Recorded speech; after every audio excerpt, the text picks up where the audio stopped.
Good morning students, welcome to CSIR biology classes. आज का जो हमारा टॉपिक है वो है क्रैब साइकिल। जो हम लोग लास्ट लेक्चर में देखे थे उसका कंक्लूजन क्या है, तो आज हम लोग देखेंगे कंक्लूजन क्रैब साइकिल का। ठीक है, तो याद कीजिए क्रैब साइकिल क्या था। हम लोग बोलेंगे क्रैब साइकिल एक वैसा साइकिल था जिसमें क्या हुआ था, हम लोग बोलेंगे रिड्यूस NADH2 और FADH2 का फॉर्मेशन हुआ था। याद कीजिए, और ये क्रैब साइकिल कहाँ चला था, हम लोग बोलेंगे मैट्रिक्स ऑफ द माइटोकॉन्ड्रिया में ये क्रैब साइकिल रन किया था। ठीक है, तो याद करने का तरीका क्या था, तो लास्ट लेक्चर में हम लोगों ने देखा था याद करने का तरीका क्या था। याद करने का तरीका था, एक ट्रिक था जिसको हम लोगों ने क्या बोला था, CCI KSSFMO, यही ट्रिक था याद करने का। इसमें क्या था, हम लोग बोलेंगे इसमें क्या था, I और K के बीच में हम लोग क्या दिए थे, एक प्राइम दिए थे। ठीक है, K और S के बीच में हम लोग क्या किए थे, एक प्राइम दिए थे। और M और O के बीच में क्या दिए थे, एक प्राइम दिए थे। ठीक है, याद कीजिए लास्ट लेक्चर में आप लोग देख लीजिएगा, S और S के बीच में हम लोग क्या दिए थे, एक एरो दिए थे ऐसे करके। ठीक है, और फिर S और F के बीच में क्या दिए थे, नीचे की तरफ एक प्राइम दिए थे। देख लीजिएगा आप लोग लास्ट लेक्चर, मैं लिंक दे दूंगा लास्ट वीडियो का। ठीक है, तो अब देखो अब क्या था कंक्लूजन, हम लोग इससे ही निकाल सकते हैं कि ये ट्रिक्स है, ये ट्रिक टू रिमेंबर क्या चीज़, क्रैब साइकिल।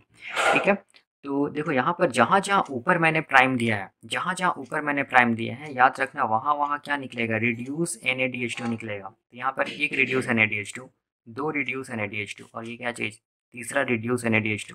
ठीक है, निकलेगा। और जहाँ पर मैं नीचे प्राइम दिया हूँ, देखो यहाँ पर क्या निकलेगा, हम लोग बोलेंगे रिड्यूस्ड FADH2 निकलेगा, रिड्यूस FADH2 मॉलिक्यूल निकलेगा।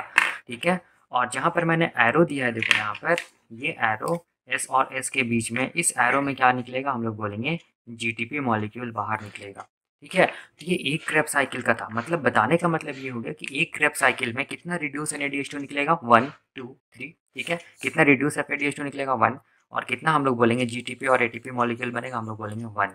ठीक है, लेकिन अगर हम लोग ध्यान से देखेंगे तो ये तो एक क्रैब साइकिल का था ना, तो यहाँ पर हम लोग क्या लिख सकते हैं, एक क्रैब साइकिल से कितना रिड्यूस NADH2 निकलेगा, कंक्लूजन क्या होगा, हम लोग बोलेंगे कितना 1 2 3 क्या निकलेगा, हम लोग बोलेंगे रिड्यूस्ड NADH2 निकलेगा। ठीक है, एक क्रैब साइकिल से याद रखिएगा। कितना रिड्यूस FADH2 निकलेगा, हम लोग बोलेंगे 1 मॉलिक्यूल ऑफ का निकलेगा, वह एक रिड्यूस्ड FADH2 निकलेगा। ठीक है, ये एक क्रैब साइकिल का है। ठीक है, और कितना GTP मॉलिक्यूल निकलेगा एक क्रैब साइकिल में, तो हम लोग बोलेंगे 1 GTP मॉलिक्यूल निकलेगा एक क्रैब साइकिल से। ठीक है, लेकिन एक्चुअल में कितना क्रैब साइकिल चलेगा, हम लोग बोलेंगे एक्चुअल में 2 क्रैब साइकिल चलेगा। कैसे, तो देखो हो क्या रहा है, हम लोग बोलेंगे मान लो ये क्या चीज़ है, ये क्या है, ये सेल है मान लो। ठीक है, ये क्या है, सेल है ऐसे करके। ठीक है, और हम लोग बोलेंगे ये क्या चीज़ है, सेल का माइटोकॉन्ड्रिया है, ये वाला ये क्या चीज़ है, माइटोकॉन्ड्रिया है ऐसे करके। देखो मैं बना रहा हूँ। ठीक है, देखो तो ये क्या चीज़ हम लोग बोलेंगे सेल है, ये क्या है, सेल का साइटोप्लाज्म है। ठीक है ना, और ये क्या चीज़ है, माइटोकॉन्ड्रिया है। ये माइटोकॉन्ड्रिया क्या चीज़ है, आउटर मेम्ब्रेन है। ये वाला क्या चीज़ है, इंटर माइटोकॉन्ड्रियल स्पेस है। और ये क्या चीज़ है, इनर मेम्ब्रेन है, यही है। और ये वाला क्या चीज़ हम लोग बोलेंगे मैट्रिक्स है, माइटोकॉन्ड्रिया का मैट्रिक्स ऑफ क्या चीज़, माइटोकॉन्ड्रिया। ये हम लोग जानते हैं। ठीक है, और हम लोग क्या जानते हैं कि क्रैब साइकिल कहाँ चलता है, मैट्रिक्स ऑफ माइटोकॉन्ड्रिया में चलता है। तो एक बार में कितना क्रैब साइकिल चलेगा, तो हम लोग बोलेंगे एक बार में 2 क्रैब साइकिल चलेगा। मतलब बताने का मतलब देखो हुआ क्या था कि एक मॉलिक्यूल ऑफ ग्लूकोज का क्या हुआ था, ग्लाइकोलाइसिस हुआ था। मतलब एक molecule of glucose 2 molecules of pyruvic acid में टूट गया था। कहाँ पर, हम लोग बोलेंगे सेल के साइटोप्लाज्म में। ठीक है, ग्लाइकोलाइसिस के टाइम पे याद कीजिए, एक molecule of glucose 2 molecules of pyruvic acid में टूटा था। इस प्रोसेस को हम लोग क्या बोले थे, इस प्रोसेस को हम लोग बोले थे क्या चीज़, ग्लाइकोलाइसिस। याद कीजिए, हम लोगों ने देखा है ये। ठीक है, मैं लिंक दे दूंगा वीडियो पे, आप देख लेना। ठीक है, और जब भी ग्लाइकोलाइसिस हुआ था तो सेल क्या किया था, 2 ATP को क्या किया था, लगाया था। ठीक है, 2 ATP कंज्यूम हुआ था। कितना ATP बना था, हम लोग बोलेंगे 4 ATP बना था कब, ग्लाइकोलाइसिस के टाइम पे। तो नेट गेन कितना ATP का होगा, हम लोग बोलेंगे 4 minus two, 4 minus two is equal to 2 ATP का नेट गेन होता है कब, ग्लाइकोलाइसिस के टाइम पे। याद रखिएगा ये चीज़ को। ठीक है, और इस टाइम पे क्या हुआ था, हम लोग बोलेंगे 2 मॉलिक्यूल ऑफ रिड्यूस NADH2 भी बना था। किसमें, ग्लाइकोलाइसिस के टाइम पे। कहाँ पर, सारा कुछ साइटोप्लाज्म में हो रहा है। ठीक है, आप याद कीजिए कि ऑक्सीजन के प्रेजेंस में ये पायरुविक एसिड हम लोग बोलेंगे कहाँ इंटर कर जाएगा, माइटोकॉन्ड्रिया के मैट्रिक्स में। तो ये ऑक्सीजन के प्रेजेंस में ये पायरुविक एसिड कहाँ इंटर कर गया, माइटोकॉन्ड्रिया के मैट्रिक्स में। कैसे करके इंटर किया, तो हम लोग बोलेंगे कि प्लाज्मा मेम्ब्रेन जो यहाँ पर होता है, आउटर मेम्ब्रेन और इनर मेम्ब्रेन में क्या प्रेजेंट होता है, हम लोग बोलेंगे एक ट्रांसलोकेटर प्रेजेंट होता है, जिसको हम लोग क्या बोलते हैं, क्या बोलते हैं, पायरुविक एसिड ट्रांसलोकेटर, ये हम लोगों ने देखा था, आप लोग देख लेना वीडियो, लास्ट वीडियो, ठीक है। फॉर्मेशन ऑफ ये कैसे करके मतलब पायरुविक एसिड माइटोकॉन्ड्रिया के मैट्रिक्स में गया, आप लोग देख लेना, मैं लिंक दे दूंगा वीडियो का। अब देखो अब क्या होगा कि pyruvic acid matrix of the mitochondria में किस में कन्वर्ट हो जाएगा, हम लोग बोलेंगे किसमें, एक न्यू मॉलिक्यूल में कन्वर्ट हो जाएगा, जिसको हम लोग क्या बोलेंगे, एसिटाइल कोएंजाइम। ये भी पायरुविक एसिड किस में कन्वर्ट हो जाएगा, न्यू मॉलिक्यूल में, जिसको हम लोग क्या बोलेंगे, एसिटाइल कोएंजाइम। किसके प्रेजेंस में कन्वर्ट होगा, तो हम लोग बोलेंगे एक एंजाइम के प्रेजेंस में कन्वर्ट होगा, उस एंजाइम को हम लोग क्या बोलते हैं, pyruvic acid dehydrogenase enzyme complex, ठीक है। तो जब ये पायरुविक एसिड एसिटाइल कोएंजाइम में कन्वर्ट हो रहा होता है तो उस टाइम पे हम लोग बोलेंगे यहाँ पर क्या होता है, क्या निकलता है, रिड्यूस NaDH2 निकलेगा। तो यहाँ पर भी रिड्यूस NaDH2 निकलेगा, यहाँ पर भी क्या होगा, रिड्यूस NaDH2 निकलेगा, ठीक है। और इस रिएक्शन को हम लोग क्या बोलेंगे, पायरुविक एसिड से जब एसिटाइल कोएंजाइम बनता है तो उस रिएक्शन को हम लोग बोलते हैं क्या चीज़, लिंक रिएक्शन, या क्या बोलेंगे, गेटवे रिएक्शन। क्यों बोलते हैं ये हम लोगों ने देखा है, ठीक है। आप लोग देख लेना, फॉर्मेशन ऑफ एसिटाइल कोएंजाइम वाला वीडियो में लिंक प्रोवाइड कर दूंगा। और इस टाइम पे क्या हो रहा था, जब ये लिंक रिएक्शन हो रहा था तो उस टाइम पे क्या निकलेगा, हम लोग बोलेंगे कार्बन डाइऑक्साइड मॉलिक्यूल निकलेगा। यहाँ पर भी क्या निकलेगा, कार्बन डाइऑक्साइड मॉलिक्यूल निकलेगा। मतलब लिंक रिएक्शन के टाइम पे 2 मॉलिक्यूल्स ऑफ कार्बन डाइऑक्साइड निकलता है, ठीक है। तो इसका मतलब एक ग्लूकोज से 2 पायरुविक एसिड बना, दोनों पायरुविक एसिड क्या ऑक्सीजन के प्रेजेंस में मैट्रिक्स ऑफ द माइटोकॉन्ड्रिया में गया, ठीक है। अब ये एक पायरुविक एसिड से क्या चलेगा, एक क्रेब साइकिल चलेगा, देखो यहाँ पर, ठीक है। और दूसरा पायरुविक एसिड से क्या चलेगा, हम लोग बोलेंगे दूसरा क्रेब साइकिल चलेगा। तो बताने का मतलब क्या हो गया कि एक बार में कितना क्रेब साइकिल चलेगा, 2 क्रेब साइकिल चलेगा। क्यों 2 क्रेब साइकिल चलेगा, क्योंकि 2 पायरुविक एसिड क्या हुआ है, मैट्रिक्स ऑफ द माइटोकॉन्ड्रिया में इंटर किया, ठीक है, ऑक्सीजन के प्रेजेंस में, ठीक है ना। तो ये वाला एक क्रेब साइकिल से देखो, अब ये जो एक क्रेब साइकिल है, ये एक क्रेब साइकिल से हम लोग बोलेंगे कितना रिड्यूस NaDH2 निकलेगा, तो 3 रिड्यूस NaDH2 निकलेगा। कितना रिड्यूस FADH2 निकलेगा, एक रिड्यूस FADH2 निकलेगा। और कितना GTP मॉलिक्यूल निकलेगा, एक GTP मॉलिक्यूल निकलेगा। ये तो एक क्रेब साइकिल था ना, लेकिन एक्चुअल में कितना क्रेब साइकिल चलेगा, हम लोग बोलेंगे मैट्रिक्स ऑफ द माइटोकॉन्ड्रिया में दो क्रेब साइकिल चलेगा। तो टोटल कितना रिड्यूस NaDH2 होगा, तो हम लोग इसको कितना से मल्टीप्लाई कर देंगे, 2 से मल्टीप्लाई कर देंगे, इसको भी 2 से मल्टीप्लाई कर देंगे, इसको भी 2 से मल्टीप्लाई कर देंगे, ठीक है। तो कितना रिड्यूस सॉरी कितना रिड्यूस NaDH2 बनेगा, हम लोग बोलेंगे 6 रिड्यूस NaDH2 निकलेगा। कितना रिड्यूस FADH2 बनेगा, हम लोग बोलेंगे 2 रिड्यूस FADH2 बनेगा। और कितना GTP मॉलिक्यूल बनेगा, हम लोग बोलेंगे 2 GTP मॉलिक्यूल बनेगा। और ये 2 GTP is equivalent to 2 ATP molecule, ठीक है। तो ओवरऑल कंक्लूजन क्या होगा, हम लोग बोलेंगे 2 क्रेब साइकिल चलेगा जब एक मॉलिक्यूल ऑफ ग्लूकोज का क्या होगा, ग्लाइकोलाइसिस होगा। क्यों, क्योंकि एक मॉलिक्यूल ऑफ ग्लूकोज से 2 मॉलिक्यूल्स ऑफ पायरुविक एसिड बनता है, 2 molecules of pyruvic acid inter करता है मैट्रिक्स ऑफ द माइटोकॉन्ड्रिया में, 2 मॉलिक्यूल्स ऑफ एसिटाइल कोएंजाइम बनता है लिंक रिएक्शन के टाइम।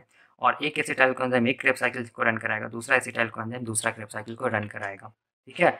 तो 2 क्रेब साइकिल चल रहा है, इसीलिए हम लोग बोलेंगे 2 क्रेब साइकिल से कितना रिड्यूस NaDH2 निकलेगा, 6 रिड्यूस NaDH2 निकलेगा, 2 रिड्यूस FADH2 निकलेगा और 2 GTP मॉलिक्यूल निकलेगा। हमेशा याद रखना है, जब जब ये रिड्यूस्ड NaDH2 टर्म पाएगा ना, रिड्यूस NaDH2 रिड्यूस FADH2, तो याद रखना ये अनस्टेबल मॉलिक्यूल है, इसके पास क्या है, इलेक्ट्रॉन्स है। उस इलेक्ट्रॉन्स को हम लोग किस फॉर्म में दिखा रहे हैं, H2 के फॉर्म में, मतलब रिड्यूस्ड के फॉर्म में दिखा रहे हैं, ठीक है। ये सब क्या अनस्टेबल है, ये भी क्या अनस्टेबल है, इसके पास इलेक्ट्रॉन्स है। और इलेक्ट्रॉन्स है मतलब ये क्या अनस्टेबल है, और ये क्या करेगा, अपना इलेक्ट्रॉन्स को कहीं पर डोनेट करेगा।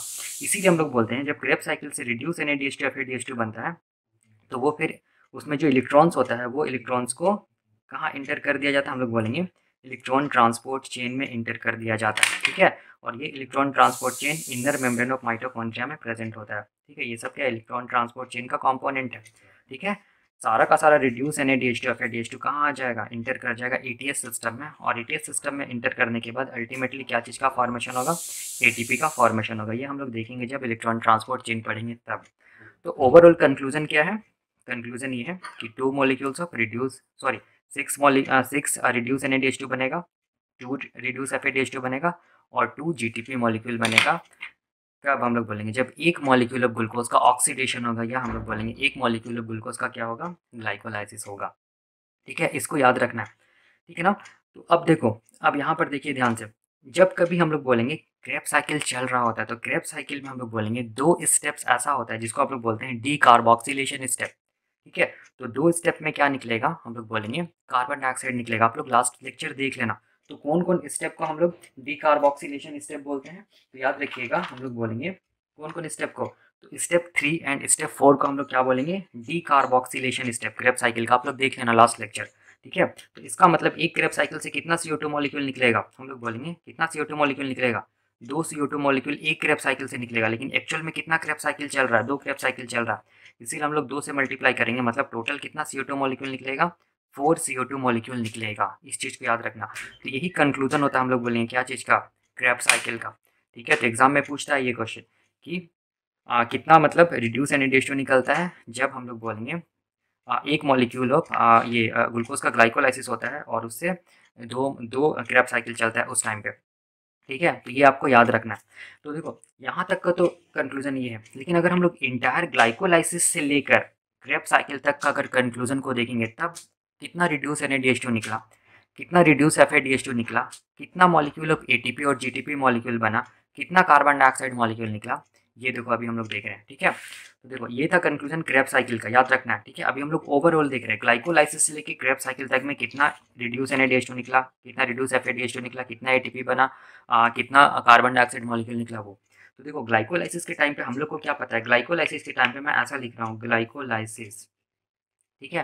ग्लाइकोलाइसिस के टाइम पे याद रखिएगा आप लोग वो वीडियो देख लीजिएगा मेरा ग्लाइकोलाइसिस वाला। ग्लाइकोलाइसिस के टाइम पे नेट गेन कितना एटीपी का हुआ था, नेट गेन हम लोग बोलेंगे नेट गेन हुआ था कितना एटीपी का, 2 एटीपी का। क्यों 2 एटीपी का हुआ था, क्योंकि 2 एटीपी सेल लगाया था, 4 एटीपी बना था। तो नेट गेन कितना हुआ, 4 - 2 इक्वल टू 2 एटीपी। तो ग्लाइकोलाइसिस के टाइम पे 2 एटीपी का नेट गेन होता है, फर्स्ट थिंग याद रखना है।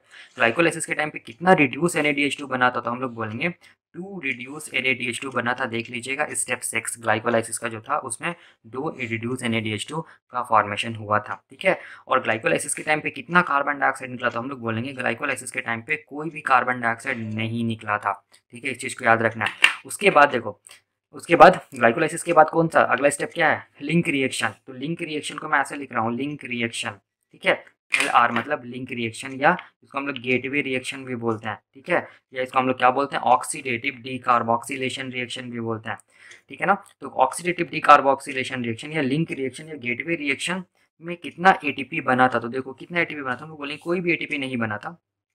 ठीक है। कोई भी एटीपी नहीं बना था। कितना रिड्यूस NADH2 निकला है, तो देखो कितना रिड्यूस NADH2 निकला है, 2 लिंक रिएक्शन चलेगा तो 2 क्या निकलेगा, रिड्यूस NADH2 मॉलिक्यूल निकलेगा। ठीक है। और कितना कार्बन डाइऑक्साइड निकलेगा, तो हम लोग बोलेंगे एक यहाँ पर कितना, 2 कार्बन डाइऑक्साइड मॉलिक्यूल निकलेगा।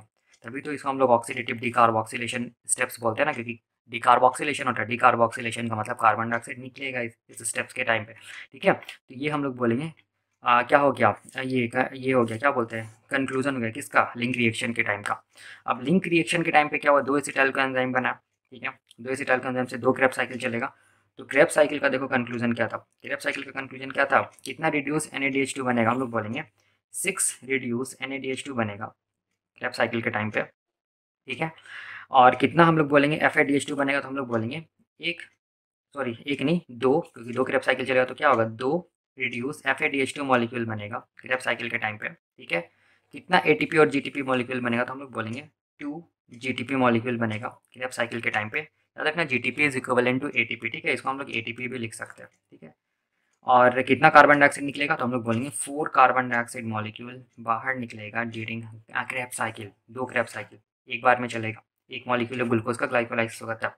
ठीक है। तो कंक्लूजन क्या हो गया, देखो काउंट करो कितना एटीपी बना अभी तक में, 2 एटीपी और कितना 2, कितना एटीपी टोटल, कितना एटीपी हम लोग बोलेंगे, कितना एटीपी 2 और 2 कितना एटीपी, 4 एटीपी का फॉर्मेशन अभी तक में हुआ। ठीक है। कहाँ से कहाँ तक, ग्लाइकोलाइसिस से लेके क्रैब साइकिल तक में।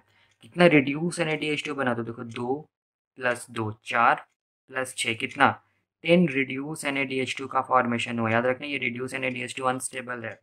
कहाँ से कहाँ तक में, हम लोग बोलेंगे ग्लाइकोलाइसिस से लेके कहाँ तक, क्रैब साइकिल तक के बीच में, क्रैब साइकिल तक में कितना 10 रिड्यूस NADH2 का फॉर्मेशन हुआ। कितना रिड्यूस FADH2 का फॉर्मेशन हुआ, तो हम लोग बोलेंगे 2 रिड्यूस FADH2 का फॉर्मेशन हुआ। कहाँ से कहाँ तक, तो हम लोग बोलेंगे एक मॉलिक्यूल ऑफ ग्लूकोज का ग्लाइकोलाइसिस से लेके क्रैब साइकिल तक के बीच में। ठीक है। अब देखो, अब कितना कार्बन डाइऑक्साइड मॉलिक्यूल निकला, तो कितना निकला, 4 + 2 6, 6 क्या निकला, हम लोग बोलेंगे कार्बन डाइऑक्साइड मॉलिक्यूल बाहर निकला। 6 कार्बन डाइऑक्साइड मॉलिक्यूल बाहर निकला कब, जब एक मॉलिक्यूल का ग्लाइकोलाइसिस हुआ, 2 पायरुविक एसिड बना, लिंक रिएक्शन हुआ और 2 क्रैब साइकिल चला तब। ठीक है। तो यही हम लोग बोलेंगे ओवरऑल कंक्लूजन हुआ ग्लाइकोलाइसिस से लेके क्रेब्स साइकिल तक के बीच में, और ये क्वेश्चन आता है, ठीक है, याद रखना। यहाँ पर क्या हो, 1 मॉलिक्यूल ऑफ ग्लूकोज का ग्लाइकोलाइसिस हुआ, 2 मॉलिक्यूल्स ऑफ पायरुविक एसिड बना है, ठीक है। लेकिन अगर केवल हम लोग क्रेब्स साइकिल का कंक्लूजन देखेंगे तो क्रेब्स साइकिल का कंक्लूजन क्या है कि 2 क्रेब्स साइकिल चलेगा, 1 मॉलिक्यूल ऑफ ग्लूकोज का ग्लाइकोलाइसिस होगा, तो 2 से कितना 6 रिड्यूस NADH2 बनेगा, 2 रिड्यूस FADH2 बनेगा, 2 GTP मॉलिक्यूल बनेगा और 4 कार्बन डाइऑक्साइड मॉलिक्यूल रिलीज होगा, ठीक है। तो यही कंक्लूजन है। और एक चीज़ हमेशा दिमाग में रखिएगा, जहाँ जहाँ रिड्यूस NADH2 बना है, जहाँ जहाँ रिड्यूस FADH2 बना है, वो याद रखना अनस्टेबल है, उसके पास इलेक्ट्रॉन्स है, तो वो क्या करेगा, अपना इलेक्ट्रॉन्स को इलेक्ट्रॉन ट्रांसपोर्ट चेन में डोनेट करेगा, ठीक है। और ये इलेक्ट्रॉन ट्रांसपोर्ट चेन क्या करेगा, उस इलेक्ट्रॉन्स को लेके क्या चीज़ का फॉर्मेशन करेगा, ATP का फॉर्मेशन करेगा। और इस प्रोसेस में हम लोग बोलेंगे क्या चीज़, ऑक्सीडेटिव फॉस्फोराइलेशन, इस चीज़ को याद रखना है, ठीक है। तो कंक्लूजन यही हुआ क्या चीज़ का, हम लोग बोलेंगे क्रेब्स साइकिल का, ठीक है ना। तो नेक्स्ट लेक्चर में हम लोग देखेंगे कि कैसे करके हम लोग बोलेंगे इलेक्ट्रॉन ट्रांसपोर्ट चेन में इंटर करता है क्या चीज़, रिड्यूस NADH2, रिड्यूस FADH2, और कैसे करके इलेक्ट्रॉन ट्रांसपोर्ट चेन चलता है, और कैसे करके ATP का फॉर्मेशन होता है, मतलब ऑक्सीडेटिव फॉस्फोराइलेशन क्या होता है, या इलेक्ट्रॉन ट्रांसपोर्ट चेन क्या होता है, ये हम लोग देखेंगे नेक्स्ट लेक्चर में, ठीक है। तो अभी के लिए थैंक यू।